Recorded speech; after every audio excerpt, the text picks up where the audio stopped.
the rest of the session, this next hour, basically, is for you guys. Like, anything that you have to say in terms of questions or concerns or comments. We have a few graduates of the course. I see at least three,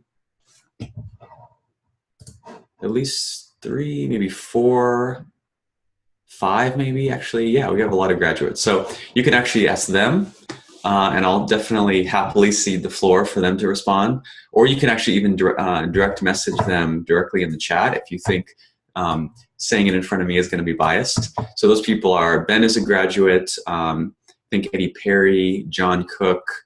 Who else here? Zachary Sexton. Those are the ones I immediately recognize. So yeah, we have lots of different ways of interacting here. But basically, I just want to know you're here for a reason. Right? You're here because you saw something, you heard something that intrigued you, caught your interest, maybe annoyed you, somewhere on that spectrum to get you to be here on a Saturday. And I want to know what it is. What can we provide in terms of information, in terms of really anything, to make this course something that makes total sense to invest in. Right? Like the basic question is, what would make an investment in this course a complete no-brainer? Because it's so directly related to what you care about, what you're working on, and what matters to you in your life.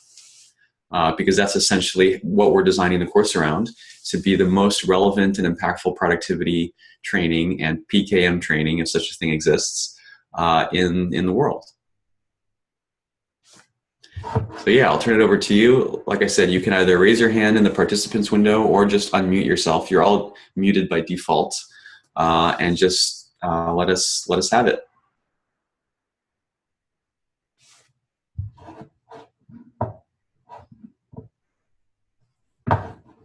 Silence. Actually, maybe to get us warmed up, do any of the graduates want to talk about, some of you I haven't spoken to since you completed the course, either in July, in March, or in February, or in January. Do any of you who have completed the course want to talk about your experience since then? Positive, negative, the good, the bad, the ugly? I'd be happy to, Tiago. Yeah, go for it, Zachary. Thank you. So I don't know any of the folks in here and what you guys do or get up to. So I can only speak for myself. But as somebody who's a regular content producer, this course has been so helpful for me, using the para method, and then starting to link together ideas that wouldn't otherwise be linked together. And then using Evernote, and I was using Google Drive at the time. Now I'm using Dropbox, and then Trello.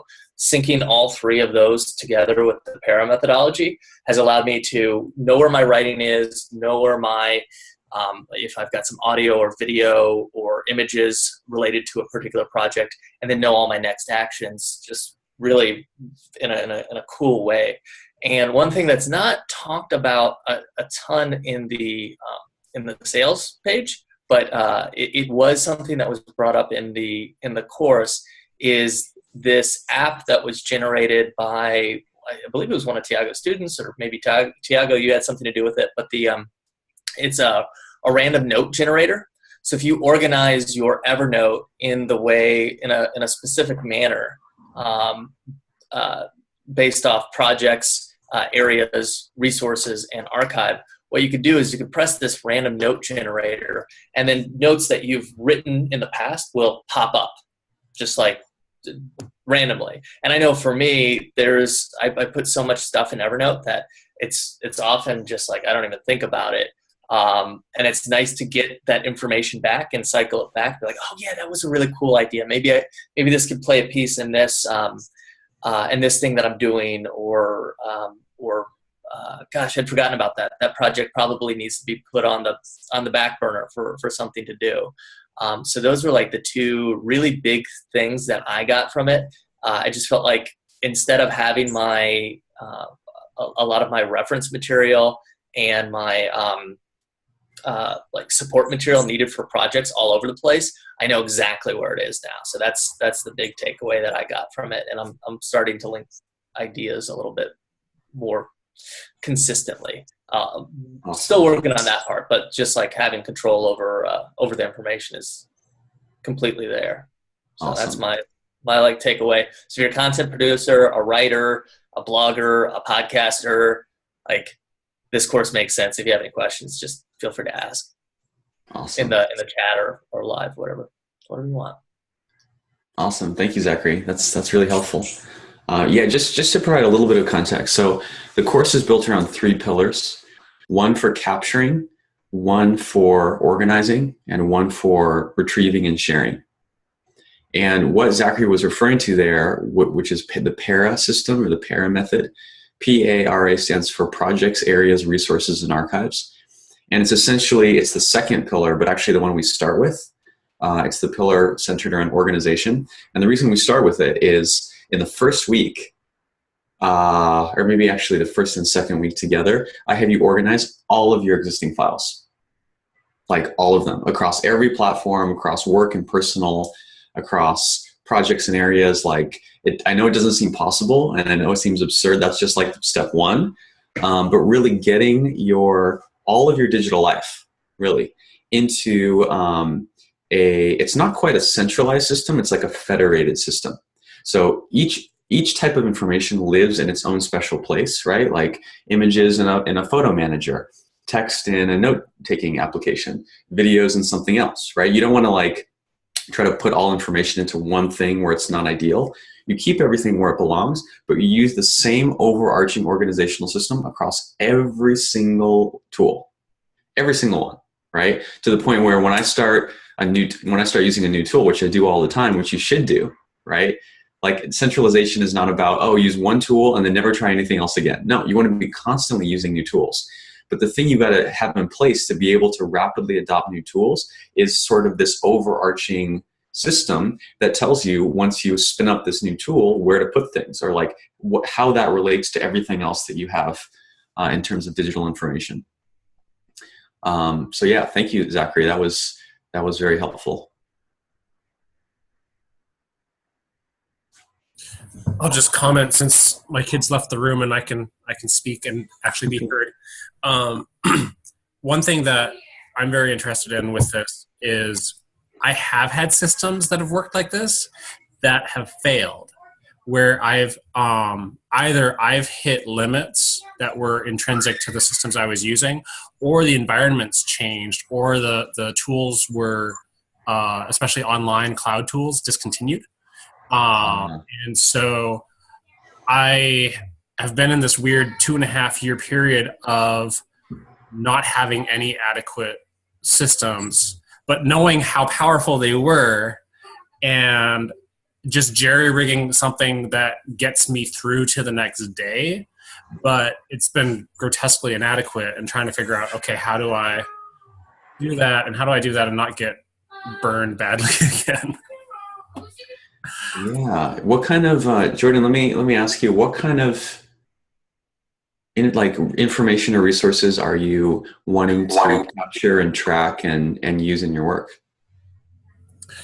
That's the other thing is that the types have expanded dramatically lately, because now I'm doing a mixture of academic research. I'm running a business. I'm doing editing. I'm doing game design.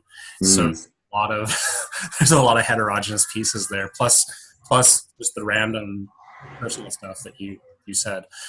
Historically, I've used things like Google Reader and Google Plus. I actually specifically used for its capacity to do large semi-formatted notes that it had a search posts by me function. Cool. It was invaluable, and they removed it. And why Google would remove a search utility like that is utterly beyond me, but it completely destroyed any usability for that platform for me.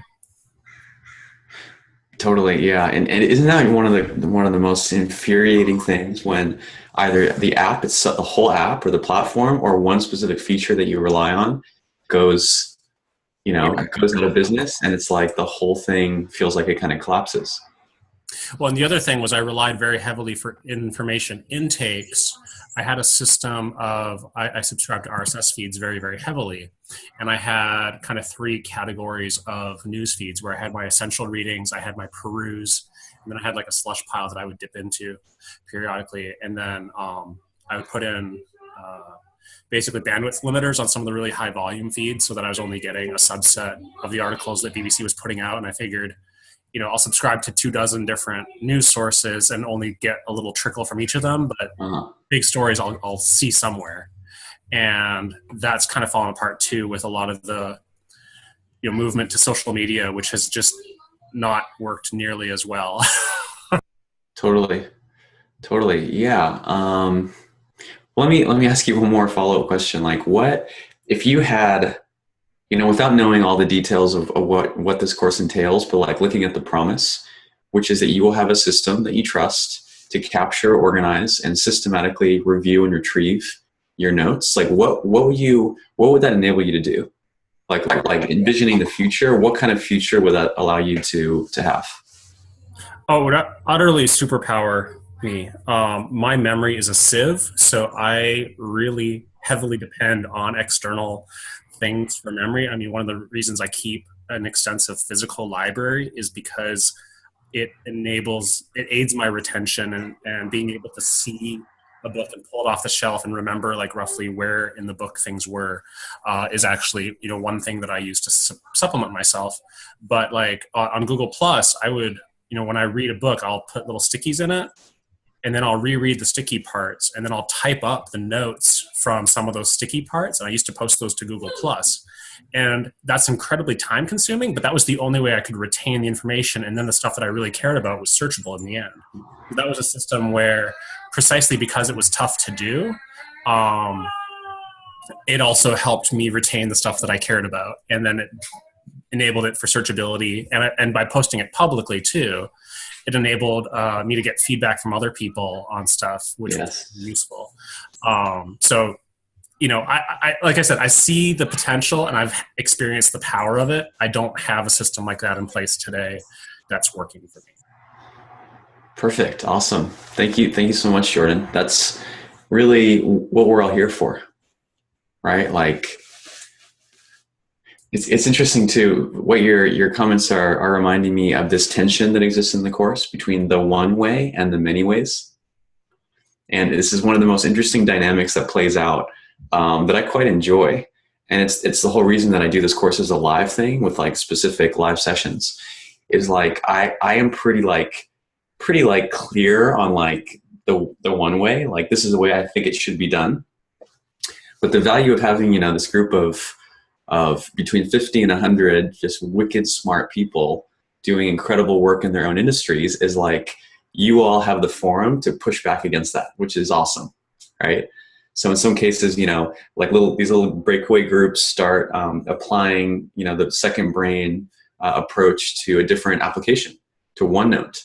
This one guy, you can see he wrote this long post in the online forum, applying it to Gmail. He recreated an entire note-taking system using only email. I was amazed. People use Apple Notes, they use Simple Note, they use DevonThink, they use, some people use paper notebooks. They only use, Moleskines and paper files, which is pretty awesome too. But yeah, it's like stepping up like one level of abstraction. It's kind of like what we learn in the course is how to design and redesign. Because the thing is, any kind of what you're pointing to, any grouping or system that we invent with the speed at which technology moves, it's just a matter of time before it breaks. Right? If you want a system that never breaks, you have like plain text files in a folder on your computer, which is great. It's not really going to break, but you also don't have access to it. You can't search it. It's of no use to you. That is my current system. Literally, that is my current system. Yeah, it's perfect. It's just like, it's somewhere on this. We're trying to find where on the spectrum, from like really off the shelf, very beautifully crafted things that are likely to break, all the way to very basic things that maybe don't have all the functionality. But that's sort of the bigger idea of what you come out of the course with is a set of kind of almost like an attitude and a toolkit for when something breaks, rapidly thinking, okay, what is this, my capture workflow, my organization, my retrieval? Okay, within that, what are the key principles? How can I work around it? How can I fix it? In the case of Random Note, we saw that there was no existing solution, or at least we sort of got an existing solution and adapted it, which is how do you constantly be reviewing and randomly surfacing past notes? So I don't know, it's almost like to like get on the forefront of technology, on the front of the wave, you have to change just as fast as things are changing. You know, if you try to like resist the wave just completely destroys you. But if you kind of surf it and kind of like, okay, things are going to change. This is normal. This is expected. Then you can kind of take advantage of things as they come up. And we'll show you like one thing we have in this next round of the course is a Facebook Messenger bot. We collaborated with a woman named Yunshi, who will also be in the course, to create a bot which will check in with you at a frequency that you select. So every day, every couple days, every few days. And then report the data, like how you're doing on a scale of 1 to 10 to us so that we can get in contact with you. And also point you, say, to the homework, to the videos, to the thing that you should be doing that week. Because I know sometimes it's hard to keep up to date with the emails and things. So yeah, I think it's the place you're at is perfect, and I invite you to join us on this insane journey.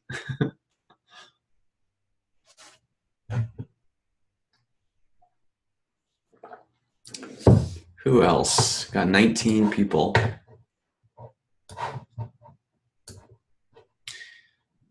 Any other graduates want to speak to their experience during or after?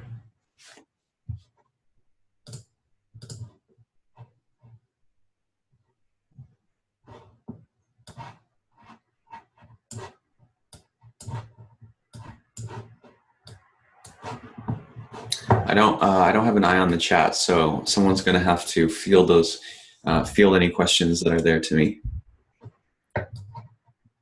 What do you guys think? What did you come here today to hear? Or what did you hope to hear or hope to see discussed? Even if it's, not directly related to like course logistics, but like, things like who is this course for? Or like, what is the pace of the course? Or like, what happens if you get, fall behind? Anything like that, really.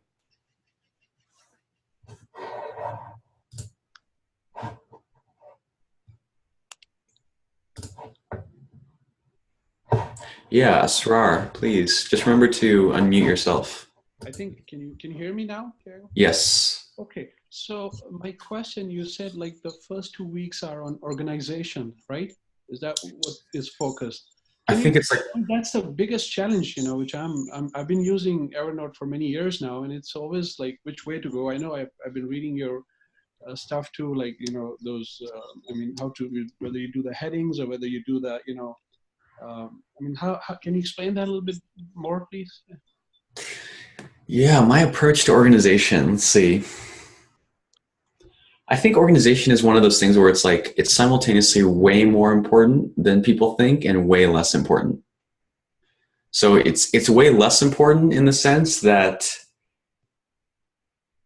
it's like,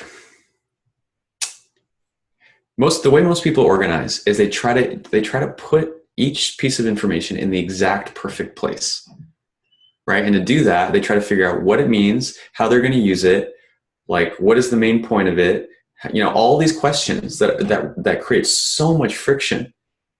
To save one note, it's like you have to like sit down for an hour and fill out a worksheet, and that really just creates a huge break, a huge filter on what you keep. Whereas the real point of note taking is you want to keep everything, right? Because there's no penalty to keeping something that's useless, that's not that valuable, that's not that polished. It's like it's your own personal repository. It doesn't have to look any certain way. So really, any single thing that puts friction on what you are capturing, including this hyper organized, perfect organizational system, is bad, and you just want to drop it. Simultaneously, it's more important in that, it's really funny that this idea of reusability, right? The idea that you should reuse past knowledge or past information from past projects is so obvious, right? Like, of course you should reuse things, but no one does it. Like almost really no one. We start a project and we start with a blank piece of paper, right? Even if it's something we know so much about, we have so many resources, we start with a blank piece of paper. So in that sense, being really just organized enough that you feel comfortable diving into your past archives, even just briefly, even just do a quick search to see what's there, that's the optimal level of organization, right? It's like, I like to think of it of like teetering right on the edge of chaos and order. Is right there. It's organized enough that you feel comfortable actually, when you go into it, you don't feel overwhelmed, but chaotic enough that you're not spending huge amounts of time categorizing and labeling and tagging. Actually, people are amazed when I fire up my Evernote on Monday and I show you, what it looks like, the environment. I don't bother naming things, notes. I don't bother with tags or labels. I don't bother with really anything besides that very basic 4 sets of notebooks, which all that's doing is limiting the chaos and the randomness to enough of a small sphere, which is like a project, an area, or a resource that I can quickly search within that little box. Right? It usually tends to be somewhere between like 10 and 20 notes in a notebook, which is like fine. I can review 10 or 20 notes, especially with the other pillar of the course, progressive summarization. I can review 10 or 20 notes in like 10, 15 minutes. And so that makes me comfortable every time I start something. Now it's a complete habit. I go and I find out what I have. And almost always, especially after this amount of time, I find things of incredible value that I completely forgot that I had.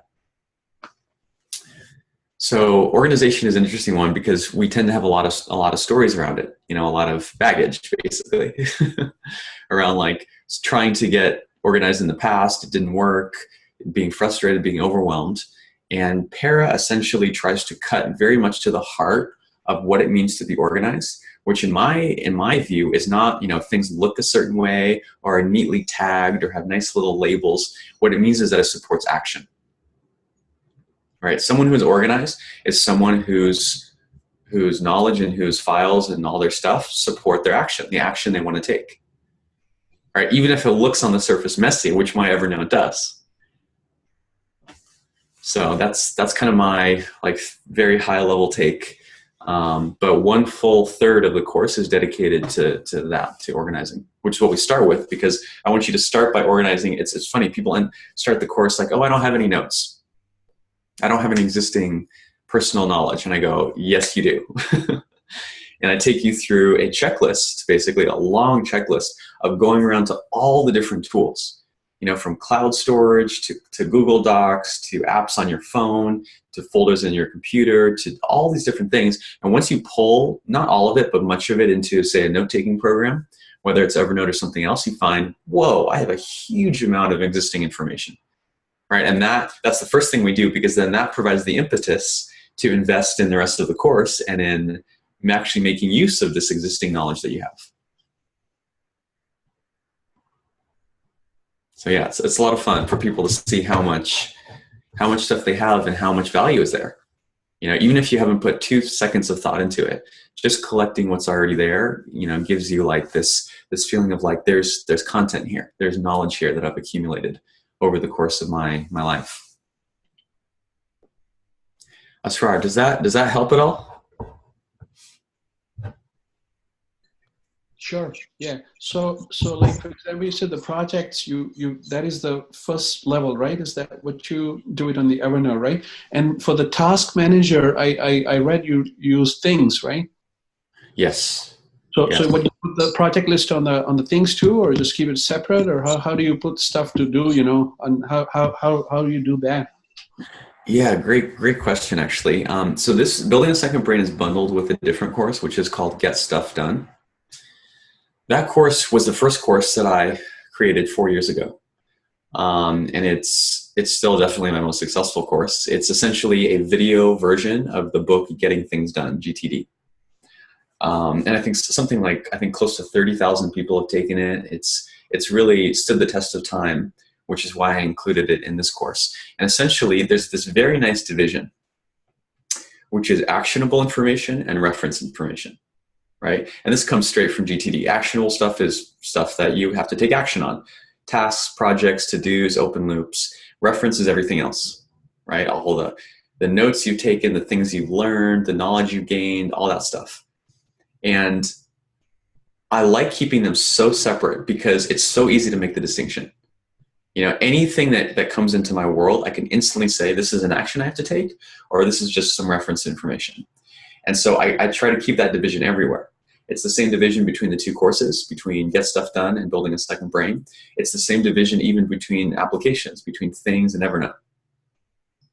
Right? There's a tiny bit of gray area where there's what's called project support material in Evernote that is actually semi-actionable, but for really all intents and purposes, there's this clear line, which is so helpful because this information is a tiny, tiny, tiny little pinprick compared to this information, right? It's really infinitesimal compared to what you're gathering over here. And what that allows you to do is on a day-to-day, hour-to-hour, minute-to-minute basis, you can just ignore all this, push it all aside, and just have things as your almost like your dashboard. It's like you're flying a plane and it's your cockpit, you know, which is useful because I don't know, I originally implemented GTD in Evernote and I tried to do all my task management and all my reference in Evernote.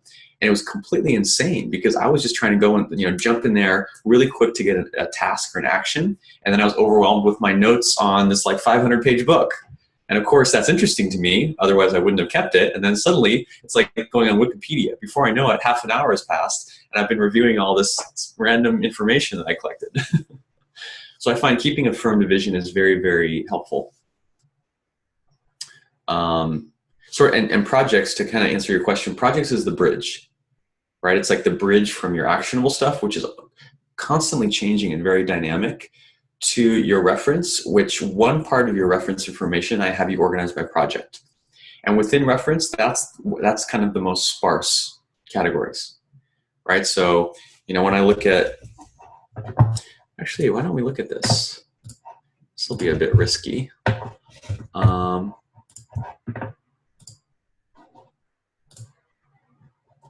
So you can all see this, right? You can all see my screen. So if you look at my projects, I have 20 notebooks right here. And actually that's more than it seems because many of them have to do with the same course, like all these. Which perfectly mirrors the project list in Things. So this is Things, my task manager. Here's my projects there, and here's the same projects here. And you can see there's not that many notes. You know, they range from like 6 or 18 notes. Building a Second Brain has a lot more, has 121. Things I'm doing research on, so collecting a lot of web clippings and articles and links, like the Nerve Bundle, have 91. But for the most part, they have 4, like in the single digits or teens. So, you know, really manageable. This is not something that's usually going to spiral out of control. And the way I keep it down that low is as soon as I'm done with a project, this gets moved down here to Archives. And you can see here in Archives, I have 95 notebooks, right? So that's kind of the idea, is there's this constant flow, right? People, organizational oriented people, like the one system to rule them all. They're like, I'm going to figure the perfect schema and then I'll never have to change it. And never changing it is an indication that they chose the right one. For me, it's the opposite. It should be this dynamic, I have this graphic, it's kind of like this figure 8, right? This dynamic thing of information constantly flowing from projects and then to Archives. And then as new projects are started, they flow into new projects and then back. And to me, the test of the system is that there's no little like cesspools of still water. There's no parts of the system that are just like dead and just like sitting there with like mosquitoes and diseases. Every part, it's like a river system. Every part of the water should be constantly flowing, constantly moving. And that allows it to be kind of as dynamic as my work and as my life is, and not this like dusty set of encyclopedias that's on the corner on the bookshelf that I never look at. So, yeah, does that help? Does that give some clarity? I kind of go off on tangents very easily on this stuff, as you can tell.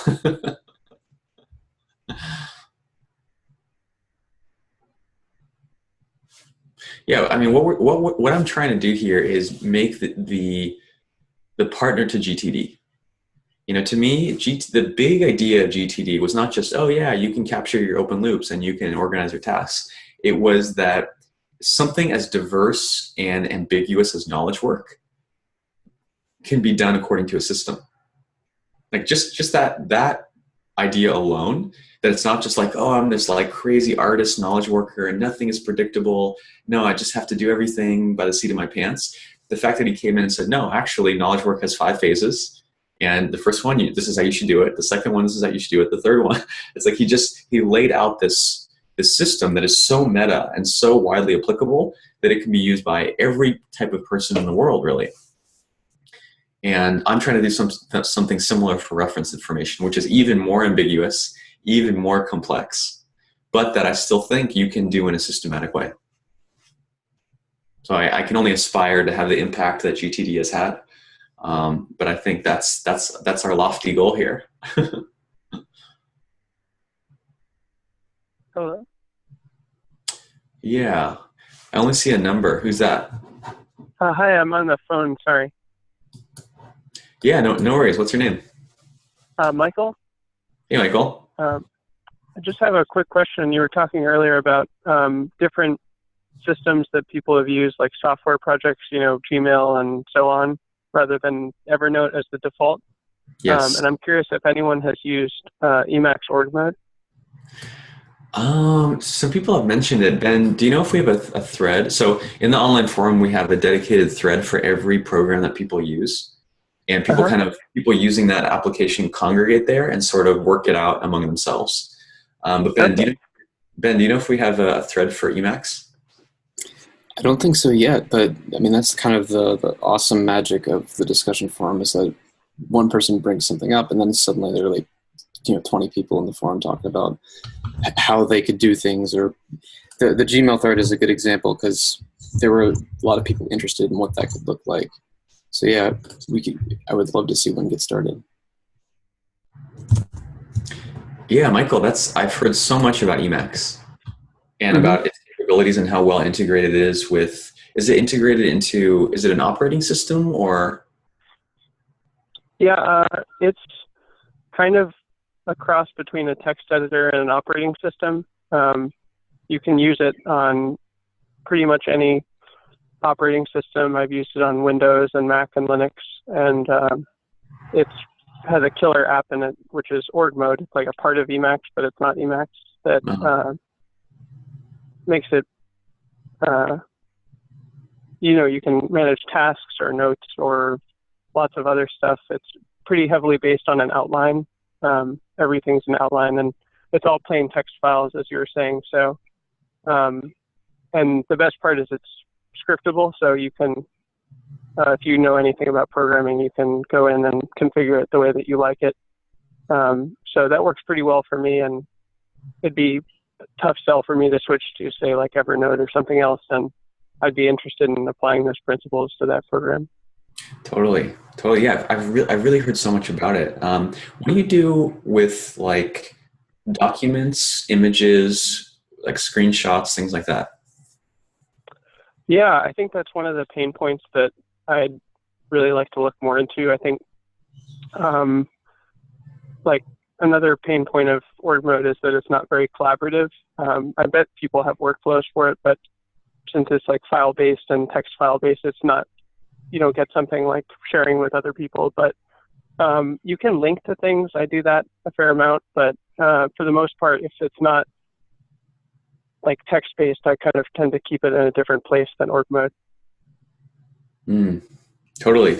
Yeah, I was just at a software development conference last week, and I spoke on the main stage in front of the whole conference about PKM. And so afterwards, like the 1 in 100 people in the conference that cares about that, like rushed up to me and they wanted to show me their systems, and they showed me like they all had their own like beautifully designed.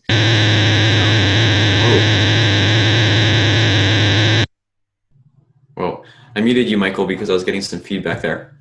But they showed me some incredible things. They're like, yeah, when their keyboard was like all hotkeys and like everything was a key combination. They could just like and like find anything instantaneously. I was pretty amazed. And it's this thing where it's like,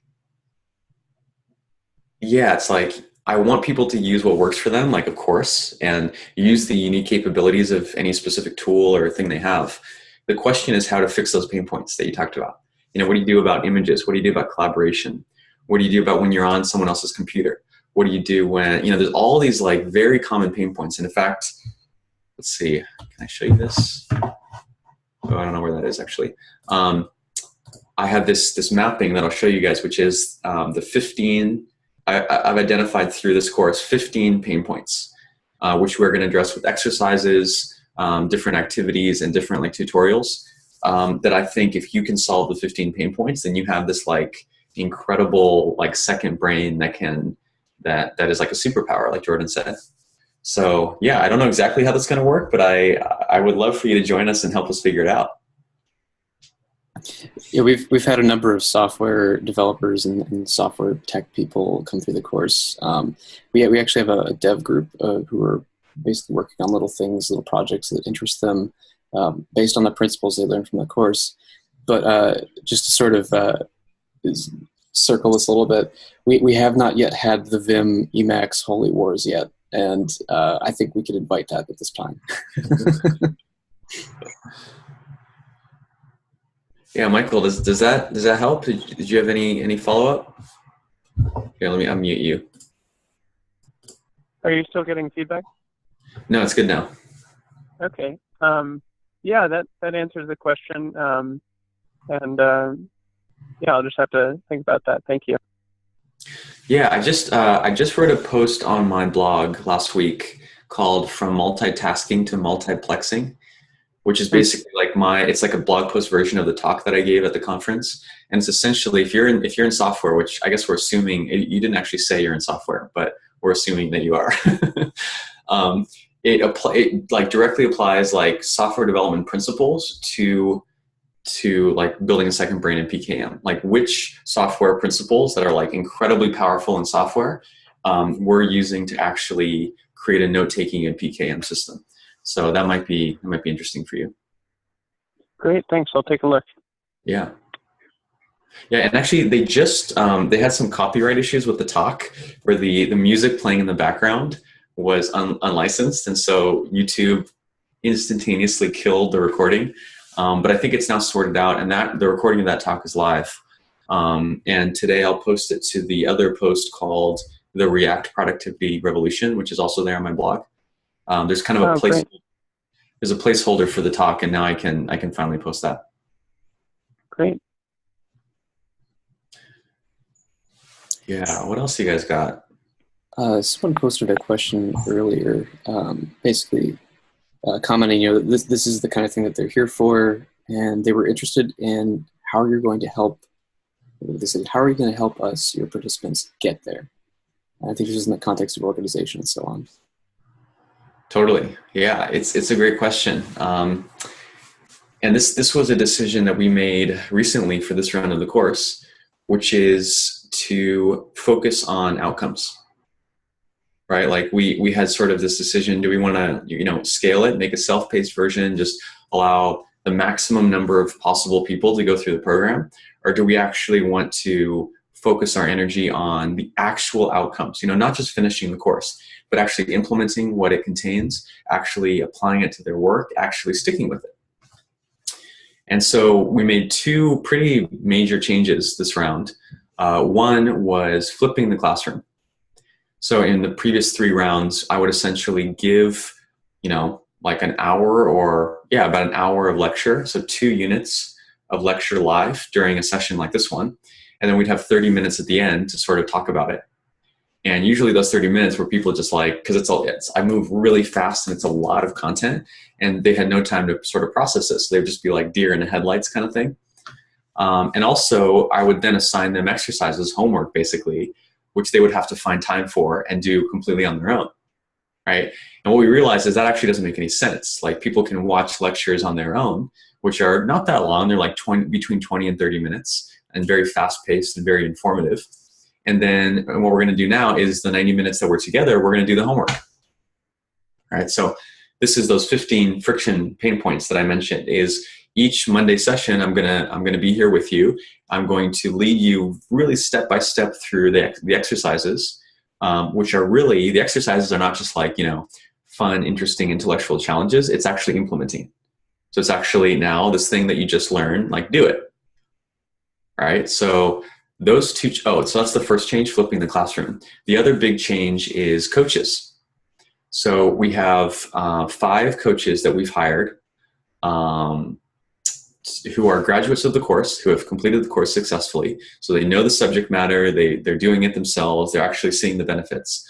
And at the same time, they've been trained and will be trained during the course by me and Ben and another professional coach that I've hired, whose name is Amit, who you'll see also.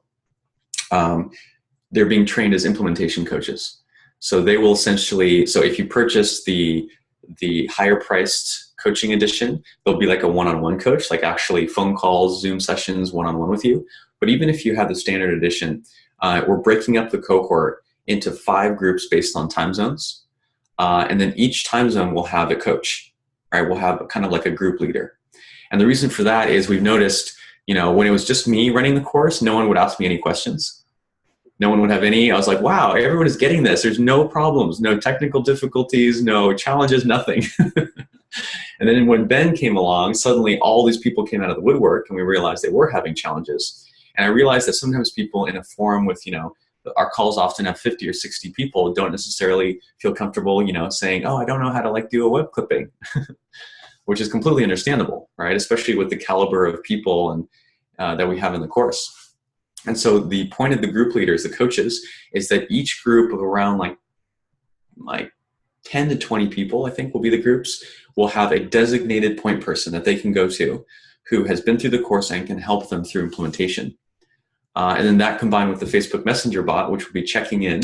And if you, rate your kind of current level of engagement below a certain point, it will notify your coach and then they can reach out to you.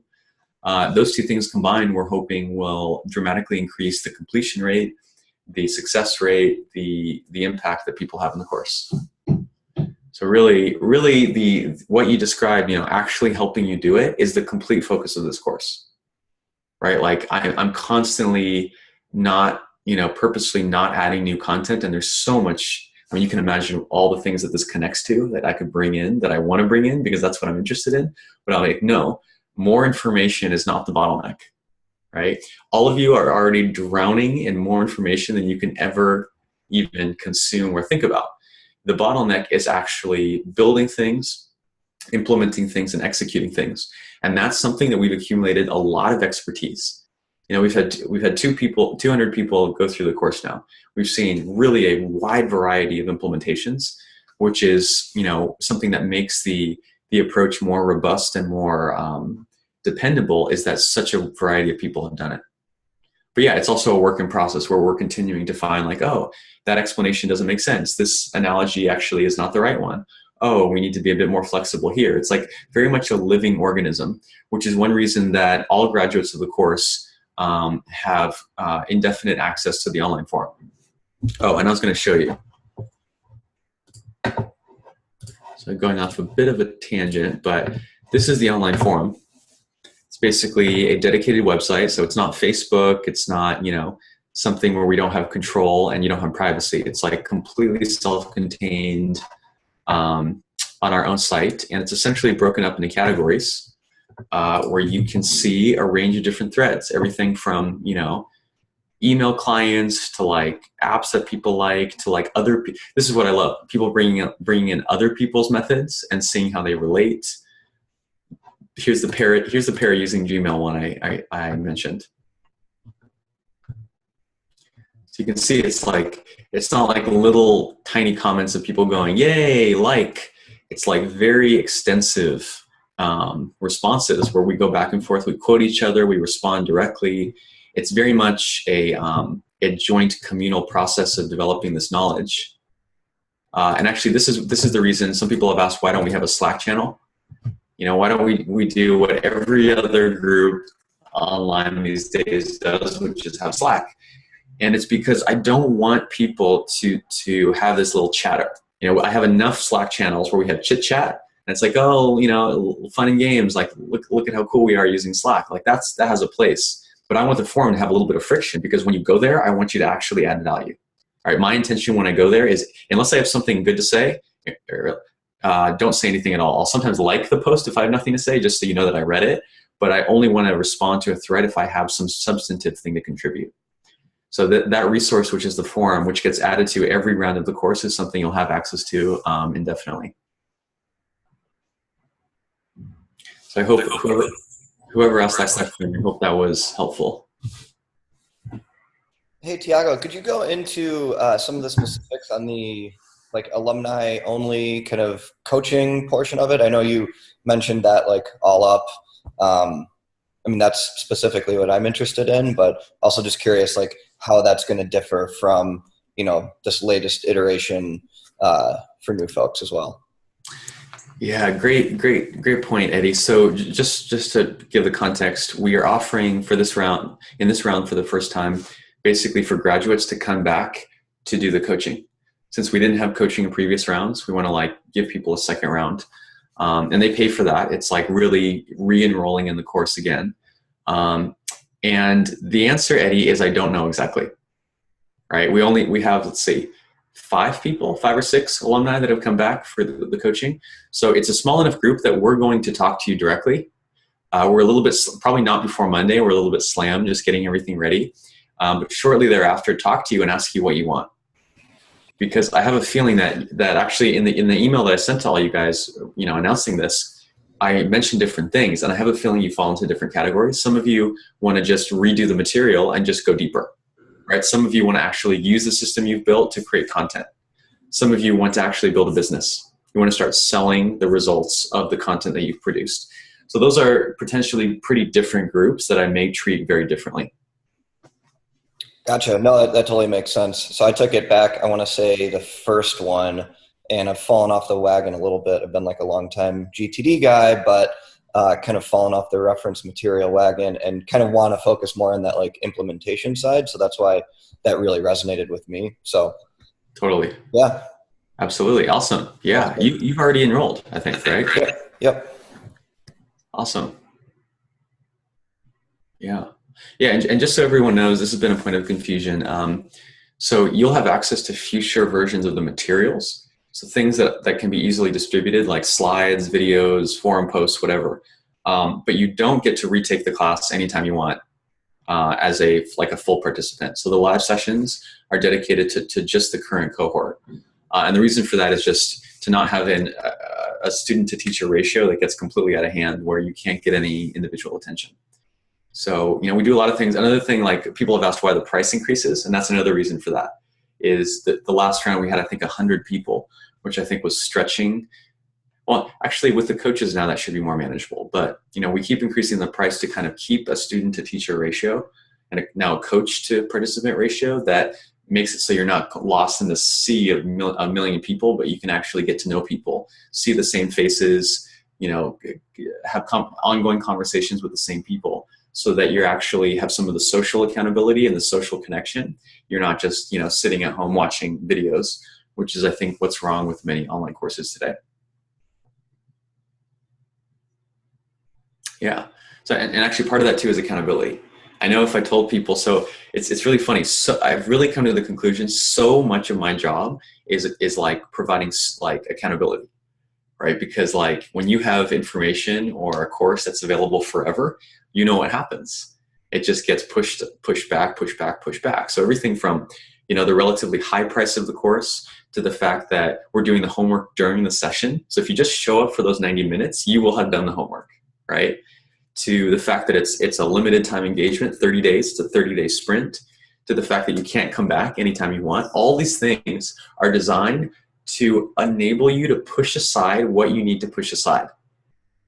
I'm trying to give you the opportunity for probably the 1 month in your life to opt to focus and invest in PKM, which you may never have another chance in your entire life to do that, right? So make this the time, and I know this requires something. It requires sacrifices. It requires sometimes staying up late, waking up early, working on the weekends.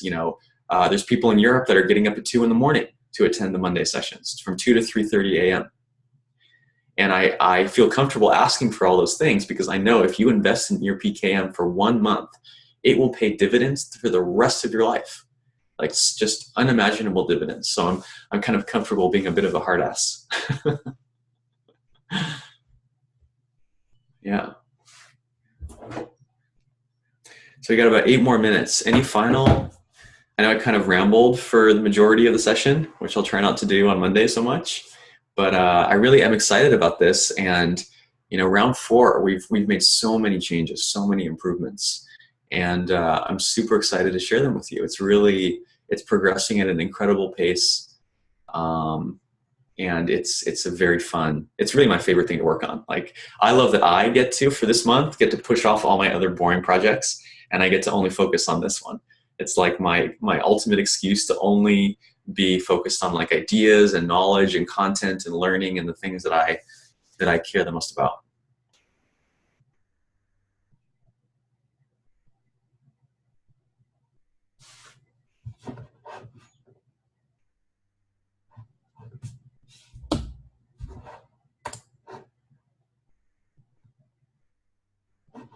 Anyone else? Last call.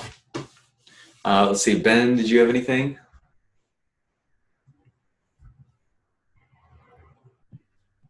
Nope, I think you covered all the main points. Sweet. John, did you have any comments you wanted to make? My one comment is, I think having a good idea of some of the core projects you want to work on before you come into the course helped me. Like when you went back, and I think what was the first thing where you had kind of like organize all the projects you were working on, it kind of made me think back, like, okay, where actually are my longer term goals? What do I really want to do? And like start thinking about stack ranking those and prioritizing those. So I think thinking about that today and tomorrow before you get into it, and like you said, because once you're into it, you're going and it's fast and you're like, oh my God.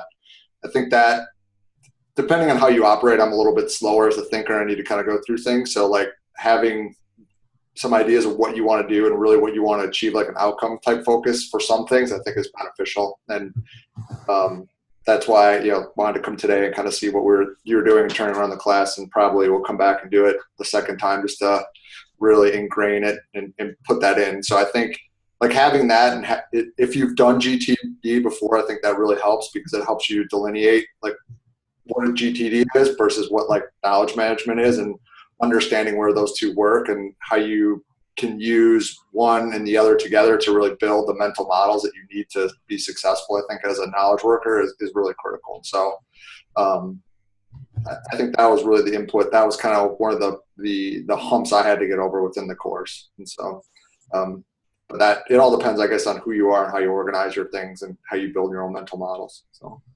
Totally. That's great advice. I'm gonna incorporate that into the Monday session, actually, because I think it's true. It's like, if you have, especially content related projects, if you're trying to start a blog or write a book or film or make a movie or anything where you have to be like gathering research, which I think is most things, to have that in mind is really powerful, because then everything that you're seeing in the course, you're mapping to your project, right? Yeah, and this is what the course will do, and I think like anything you've signed up and, as you said, paid to do, you're excited about doing. So all of a sudden, like, your mind will start really firing, and you'll start seeing like all these different things and making these connections, and it's great. But but having that process to organize those and understand what's important and what's not, what you want to focus on, I think makes it even more critical, because during the course, like you just get really inspired, and you start getting really creative, and you start thinking, wow, I can really do a lot of different things. I think, having that focus and understanding what you're here to do is important in that regard as well. So. Awesome. Yeah. Inspiration plus focus. Exactly. Awesome. Well, any last comments or questions? Anything at all? So I'll see all of you. There's no more questions, so I'll see all of you on Monday. Awesome, guys. Thank you so much. And just keep in touch. Even if you don't end up signing up, just let me know what you're thinking and what you're planning, and we'll continue to develop the course. Eventually, at some point next year, we may have a self-paced version, which will be more affordable. We'll still do this live version, definitely, because it's really quite a different experience. And then eventually the idea is to have a book, right? So my intention is not to make it ever more expensive and out of reach for, out of reach for people. It's actually over time to make it more accessible and to spread to different formats and different channels. Yeah, cool. Well, we'll have this recording out soon, and I'll see you on Monday or elsewhere online. Thanks, everyone. Cheers. Bye-bye.